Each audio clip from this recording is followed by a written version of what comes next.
क्या है तेरी हैसियत? तू नौकर है और वह तेरे स्वामी है।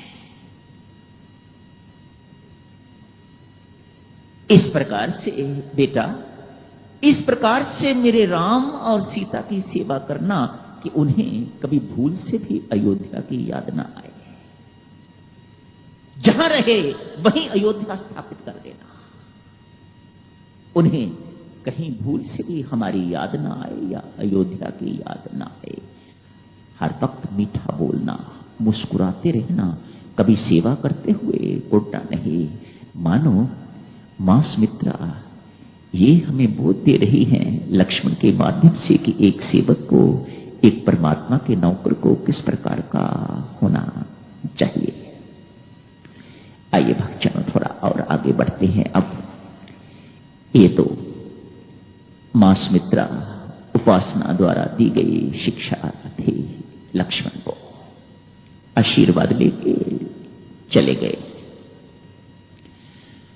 आज भरत जी लौट आए, ननिहाल गए हुए थे, लौट आए। उनकी साधना आरंभ होती है। उनकी साधना का शुभ आरंभ तो हो गया। जब व्यक्ति को विरोध आने लग जाए, डांट डपट पड़ने लग जाए, तो समझना चाहिए कि साधना का शुभ आरंभ जो है वह हो गया है। कौशल्या से डांट पड़ी, उसके बाद मां की गोद मिली। मानो मां ने आशीर्वाद दे दिए, ज्ञान ने आशीर्वाद दे दिए, और क्या चाहिए। भरत जी महाराज ज्ञानी हैं, कर्मयोगी भी हैं, लेकिन उन्होंने साधना का मार्ग न ज्ञान ही चुना है न कर्मयोग ही चुना है। तो फिर क्या चुना है? आइए देखते हैं। साधना का शुभ आरंभ तो कौशल्या की डांट से ही आरंभ हो गया। बेचारा रो रहा है, बिलख रहा है, अनेक सारी ज्ञान की बातें कही हैं। मैं भागीदार नहीं हूं, मैं कभी नहीं चाहता, मैं नहीं चाहूंगा कभी कि मुझे ये राज्य मिले। मेरा इसमें कोई भाग नहीं है, कोई हिस्सा नहीं है, मेरा इसमें किसी प्रकार का कोई हस्तक्षेप नहीं है, मेरी ये योजना नहीं है। ये मां को वह स्पष्ट कर देता है और मां उसे अपनी गोद में बिठा के बहुत कुछ प्यार करती है, जैसा मां कौशल्या को करना चाहिए था ऐसा ही उसने किया। अंत्येष्टि हो गई है। भरत जी महाराज अपना निर्णय सबको सुना देते हैं। अयोध्या के राजा राम ही हैं, राम ही होंगे।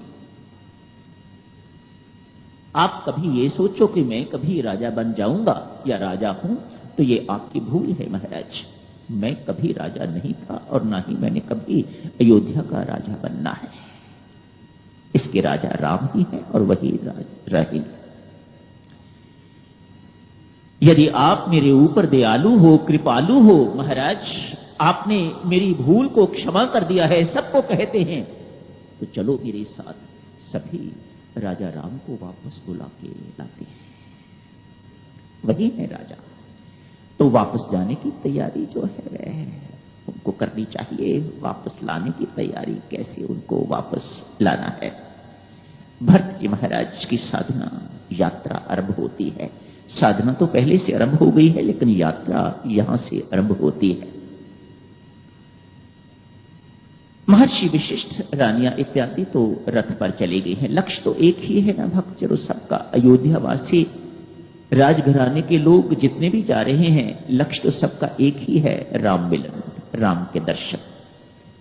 यात्रा भिन्न भिन्न ढंगों से की जा सकती है। महर्षि विशिष्ट, रानियां इत्यादि रथ पर बैठ जाती हैं। मानो ये लोग वह हैं जो धर्माचरण करके तो प्रभु की प्राप्ति करना चाहते हैं। धर्माचरण करके रथ धर्म का प्रतीक होता है। ये धर्म के अनुकूल चल के, धर्म के अनुसार चल के तो ये प्रभु राम के दर्शन करना चाहते हैं। इनको रथ पे बिठा दिया जाता है। कुछ लोग घोड़ों पर सवार हो जाते हैं। घोड़े तो बड़े मुंह जोर होते हैं। यदि घोड़े की लगाम आपके हाथ में ठीक ढंग से नहीं है, उनकी लगाम पर आपका नियंत्रण नहीं है, तो वह आपको कहीं ना कहीं गड्ढे में जाके गिरा देंगे। मानो ये योग के साधक हैं जो घोड़ों पर सवार होकर चले हैं। कुछ लोग हाथी पर भी बैठ गए हैं, जो ज्ञान मार्गी हैं वे हाथी ज्ञान का प्रतीक है, वे हाथी पर बैठ के भी चल पड़े हैं। भरत जी महाराज इन तीनों साधनों में से किसी को नहीं अपनाते। मेरे पास कोई साधन नहीं है। वाल्मीकि रामायण में तो वर्णन आया कि वे रथ पर बैठे हैं, रथ पर गए हैं वे। रामचरितमानस में भी इस प्रकार का वर्णन आता है, पर कब बैठते हैं? जब मां कुशल्या कहती है, भरत यदि तू रथ पर नहीं बैठेगा तो ये इतने सारे लोग जो साथ जा रहे हैं इनको भी पैदल चलना पड़ेगा, और इसमें बुजुर्ग भी हैं, महिलाएं भी हैं, ये इतना रास्ता पैदल कैसे चलेंगी? मेहरबानी करके मेरी आज्ञा का पालन कर, रथ पर बैठ जा। मां को प्रसन्न करने के लिए, उनकी आज्ञा का पालन करने के लिए भट्ट रथ में बैठ जाते हैं। मन नहीं है। जिस लंबी दूरी को मेरे राम ने पांव से तय किया है, मेरा फर्ज बनता है कि मैं उसे मस्तक द्वारा तय करूं, पांव द्वारा नहीं, रथ द्वारा नहीं, या किसी और साधन द्वारा नहीं। इन तीनों को नहीं अपनाया, साधन होते हुए भी साधन को नहीं अपनाया। एक निस्साधनता की स्थिति उसके अंदर आ गई है, जिसे शरणागति कहते हैं, जिसे समर्पण कहते हैं। भरत जी महाराज ने